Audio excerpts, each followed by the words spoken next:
Hi everyone out there in YouTube land, this is Bruce from Bruce Darlington Guitar and I'm back with second video of the day, same shirt as you can probably tell.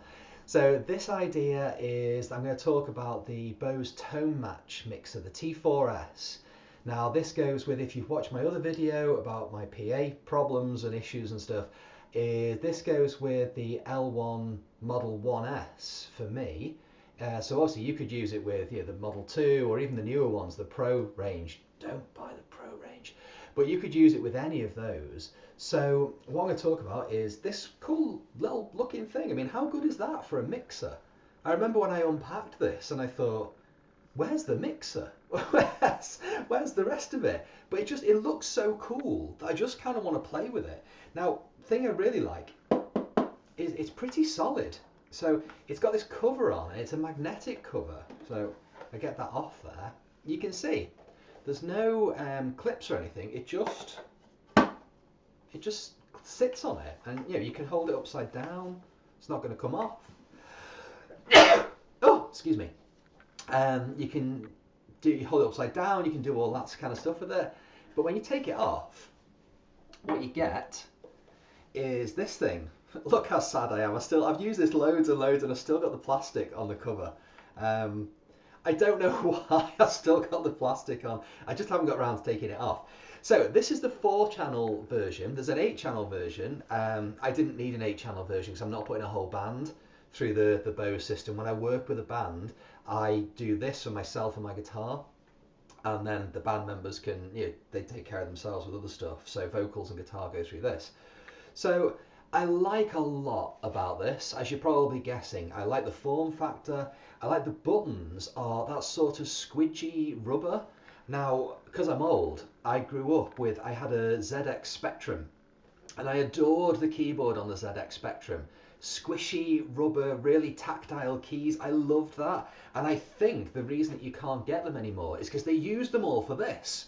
So this is the same kind of feel to it. All the dials and stuff have a really nice solid feel. The inputs at the back, you can see, they're all really solid when you put things in and out. Some systems you put a lead in or you put an XLR in or whatever and there's some wiggle room and you're not quite sure if it's in there. This feels really, really good. The sound out of it is phenomenal. Working with the BOSE mixer, with the BOSE PA, this really rounds things off. The tone match things are alright. If you've got an ear, which you probably have one on either side of your head, then what you probably want to do is do some EQing yourself. And there's plenty of options for that. The reverbs are all right. They're completely usable. They're never going to be studio quality. There's plenty of input from the mic XLRs, so they've got good signal going in. I'm using phantom powered. I'm using a condenser mic, so I've got phantom power on. Quite happy with everything. And I love, the feature I really like, is that it's got FX mute as a button. So I'm singing away and I've got obviously reverb and things. Let's get a bit more in the middle. I've got reverb and stuff on my vocals, but then when you're in between songs and you're talking to the crowd or you're saying whatever, you don't want all that reverb because it's unintelligible. You can't hear anything. It's awful. So you just click and it's muted. Brilliant. And you can do all that. I like that. The reason I'm making the video is because there's a massive, glaring, huge problem with this unit. Well, two in my experience. One is that it overheats. This thing gets really hot. Now I don't know why it gets so hot. I can only assume they've not done something fan-wise or cooling-wise or whatever. But if you use your computer for a lot of stuff like graphics rendering or whatever, or gameplay, it can get pretty hot. But you hear all those fans kick in and you know that it's keeping it and you can check the temperature. You don't hear anything with this, it just gets hot and there's no way to check the temperature apart from touching it. And the temperature issues have caused what I believe is the second problem, which is a failure of the main board inside. So I noticed this, there's a USB input there, and I like USB quality going in just because the USB connectors tend to be a little bit more robust than the kind of normal 3.5mm going into the 6.3 or whatever it is going in. Certainly because I'm playing live a lot on my own, I'm using a lot of backing tracks and that kind of stuff, so I need a way to get this in. So from the laptop into here via USB. It's the best sound quality I'm going to get. It's all good. And I can route the USB to any of the channels that I want. I can apply the EQs, I can apply effects and panning and all that kind of stuff. So brilliant. Yeah, everything fantastic. Then I was at a gig in a place called Kelsall in Cheshire, relatively big place. And the first set had gone really, really well. I was having a break. And I put some background music on just so, you know, it's not dead. And I came out of the bar area and I could hear this awful going through the PA with snatches of the Rolling Stones singing Sympathy for the Devil. I was like, what on earth? So I went running up thinking, oh no, my speakers are blown or something's happened, you know, something's gone really wrong. No, it was this thing. This thing had gone really wrong. Now, because this is a £550 mixer, depending on where you buy it, and it's BOSE, which is supposed to be byword for quality.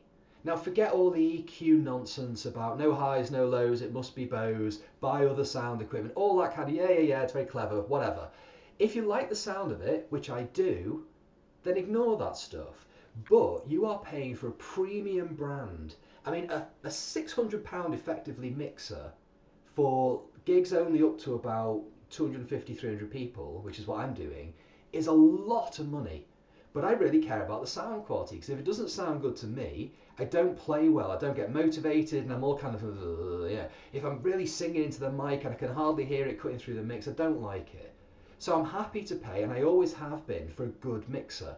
A good mixer can make all the difference. And if you learn to use your ears instead of these tone match things, then even better. The problem was this had overheated, it had blown out the part of the motherboard inside that deals with the USB. So the USB was just completely crapping out. It just wasn't having any of it. So that was a bad gig because I didn't have a backup mixer with me. And I really should have done, but I'd put my faith in this, and you know, it had been a long time since I've been out gigging. I'm still kind of finding my feet with things, although I'm getting there now. Way in the past, I'd have taken spare everything. Nowadays, I didn't, and I paid for that. Nothing I can do about it. So I sent it back. The story of it going back is going to be in a third video I'm going to do today. Super productive day today for Bruce. I sent it back. I got it back after 12 weeks. 12 weeks. What did you do? Build a new one? 12 weeks.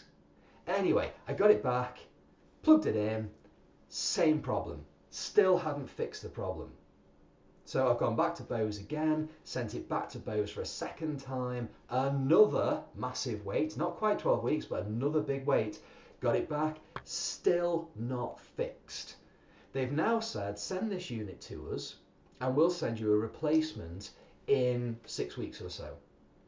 And you go, oh great, okay, so here, why don't you have my £600 piece of equipment? This will now be going on, let's see, 12, 9, and another 6, so what are you talking? So maths is obviously not my forte. So 12 and 9 is 21, and then another 6, so you're 27 weeks. Why don't you have this for the best part of a year while I can't use it, while you mess around because the design is a problem? Now, if you look online and do a lot of reviews, which I'm sure if you're thinking about spending this kind of money, you're doing your homework, because if you don't do your homework, then it's kind of on you. There's not much you can do. I did my homework very much. Now, I did read there were some issues with these, but I had kind of assumed from the description in the issues that there were people misusing them, not putting them in a ventilated area, leaving them on for 10 hours at a time while you're at an outdoor festival waiting to go on, something like that. I don't know, whatever. It's not. It's a problem with these. So you have been warned. Sounds great. Really good connections. Everything feels robust. Don't trust it.